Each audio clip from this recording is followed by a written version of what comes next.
Hello everyone, welcome to our YouTube channel Areva Genius.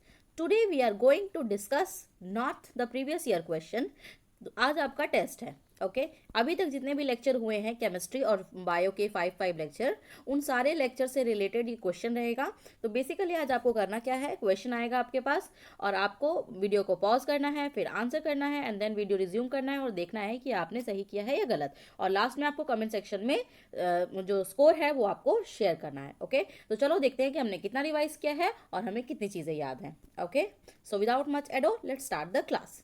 Most commonly used rubber vulcanization agent is bromine, sulfur, platinum और alumina.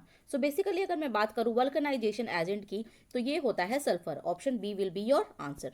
Moving to the next question. Which of the following is the largest phylum of animal on the earth? Mollusca, amphibian, aves, arthropoda. So बताइए इसका answer क्या होगा.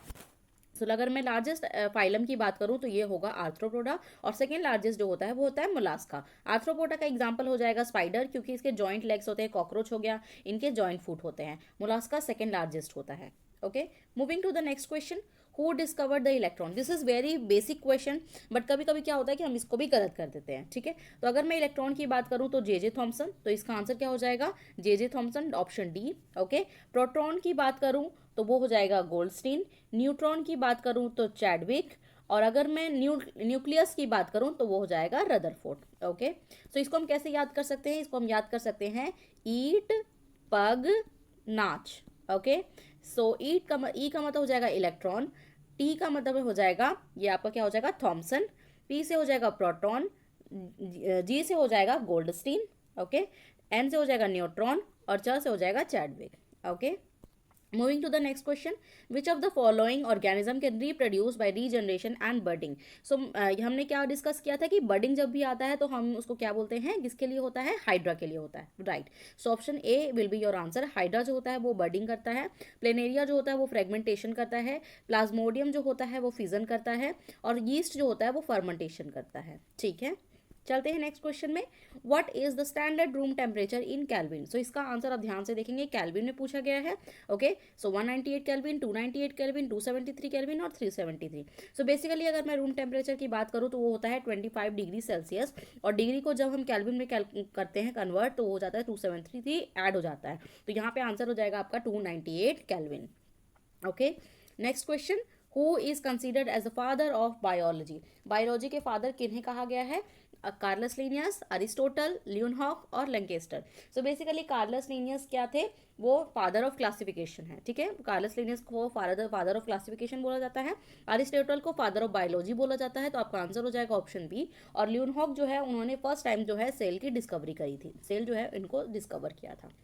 Moving to the next question, the laughing gas is nitrous oxide, nitric oxide, nitrogen trioxide, nitrogen pentoxide. So अगर मैं laughing gas की बात करूँ तो ये होता है N2O जिसको हम बोलते हैं नाइट्रस ऑक्साइड. तो आपका आंसर क्या हो जाएगा, option A.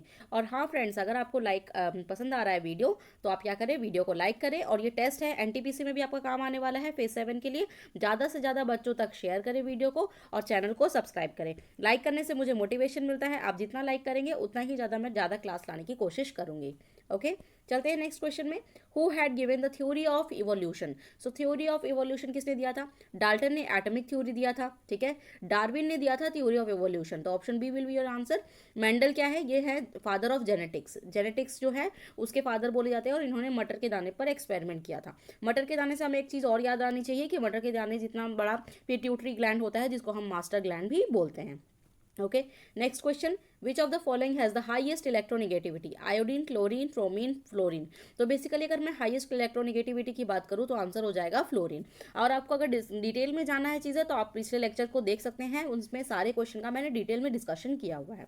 Okay so ascorbic acid is known as. अगर मैं विटामिन बी की बात करूँ तो बी तो बहुत सारे 8 कॉम्प्लेक्स होते हैं, लेकिन B1 की बात करूँ तो B1 को थायमीन बोलते हैं और इससे जो रोग होता है उसको बोलते हैं बेरी. ठीक है विटामिन ए जो है उसको रेटिनोल बोलते हैं और उससे क्या होता है, कलर ब्लाइंड, नाइट ब्लाइंडनेस होता है. ठीक है नेक्स्ट है आपका विटामिन सी। विटामिन सी को एस्कॉर्बिक एसिड बोलते हैं। इसकी कमी से स्कर्वी रोग हो जाता है, ठीक है, और ये क्या होता है, खट्टे फ्रूट में जो होते हैं उसमें प्रेजेंट होता है।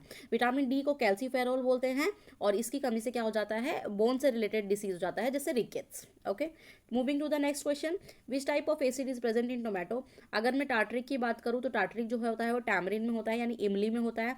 ऑक्सैलिक जो है वो टमाटर में होता है, यानी इसका आंसर हो जाएगा ऑप्शन सी। और लैक्टिक जो होता है वो दही में होता है, कर्ड में होता है, ठीक है, कर्ड में, मिल्क में लैक्टिक होता है। लैक्टोवर्ड जहाँ भी आ गया ना बच्चों, लैक्टोवर्ड जहाँ भी आ गया तो वो आपका मिल्क या कर्ड से रिलेटेड होगा। ओके, सो चलते हैं नेक्स्ट क्वेश्चन में। Who suggested the 4 main groups of human blood in 1819। So 4 main groups के बारे में, ब्लड ग्रुप्स के बारे में किसने बताया था। चैडविक से हमने क्या याद किया था, नाच, तो ये क्या है, न्यूट्रॉन के बारे में बता रहा है। रोनाल्ड रॉस ने बताया था कि मलेरिया जो है वो मॉस्किटो से फैलता है। कार्ल एंड स्टीनर ने बताया था कि 4 मेन ग्रुप्स जो होते हैं वो तुम्हारे ब्लड ग्रुप के होते हैं, तो इसका आंसर हो जाएगा ऑप्शन सी। और लुइस पास्चर क्या हो जाएगा, सो बेसिकली अगर मैं लुइस पास्चर की बात करूं तो इसका आंसर जो है वो होगा कि इन्होंने वायरस के बारे में सबसे पहले बताया था, लेकिन वायरस को नाम नहीं दिया था, बट सबसे पहले डिस्कवर किया था। Okay, moving to the next question, which of the following metal is stored in kerosene oil, gold, platinum, sodium और कॉपर। सो अगर मैं बात करूँ कि metal stored in kerosene oil, तो एक सोडियम जो होता है वो होता है जिसको हम Na से रिप्रेजेंट करते हैं, और एक पोटाशियम जो होता है जिसको हम K से रिप्रेजेंट करते हैं, वो दोनों जो है कैरोसिन ऑयल में स्टोर होता है। Okay, moving to the next question, the disease caused by deficiency of protein. ये क्वेश्चन हमने बहुत बार डिस्कशन करा है, ठीक है। रिकेट्स जो होता है विटामिन डी की कमी से होता है। क्वाशियोरकर जो होता है वो आपका प्रोटीन की कमी से होता है। पैलेग्रा जो होता है वो B3 की कमी से होता है। और बेरी बेरी जो होता है वो विटामिन बी या B1 की कमी से होता है। Okay, moving to the next question, which of the following is by product of soap. So अगर मैं साबुन की बात करूँ तो साबुन का जो बाई प्रोडक्ट है वो क्या निकलता है, वो आपका ग्लिसरीन होता है। ओके, चलते हैं नेक्स्ट क्वेश्चन में। The study of relationship of animal with their environment. अगर एनिमल से इन्वायरमेंट के रिलेशनशिप की बात करें तो इसको हम बोलते हैं इकोलॉजी। ओके, और यहाँ मैंने चारों ऑप्शन पहले लेक्चर में एक्सप्लेन कर दिया है, तो आप जो है ऑप्शन में सारे को एक्सप्लेन करके मुझे बताएंगे कमेंट सेक्शन में कि इथोलॉजी किसको बोलते हैं, क्लाइमेटोलॉजी किसको बोलते हैं, और एंटोमोलॉजी किसको बोलते हैं। Okay, moving to the next question, galvanization is a method of protecting iron from rusting by coating a thin layer of silver, aluminium, copper और जिंक। जहाँ पे अगर गैल्वेनाइजेशन की बात आ जाती है ना, तो गैल्वेनाइजेशन का मतलब होता है जिंक की कोटिंग होती है। ओके, ये बहुत इंपॉर्टेंट क्वेश्चन है, तो यहाँ पे ऑप्शन डी आपका आंसर हो जाएगा। Moving to the next question, which antibiotic was discovered by Alexander Fleming in 1928। So Alexander Fleming की बात करें तो इन्होंने डिस्कवर किया था पेनिसिलियम नोटेटम, यानी पेनिसिलिन, और ये बेसिकली एक एंटीबायोटिक की तरह वर्क करता है, तो आंसर ऑप्शन ए आपका आंसर हो जाएगा। Moving to the next question, what is dry ice. So अगर मैं ड्राई आइस की बात करूँ तो सॉलिड CO2 को बोलते हैं ड्राई आइस। ओके, सो यहाँ पे आपका आंसर हो जाएगा solid carbon dioxide, that is option B.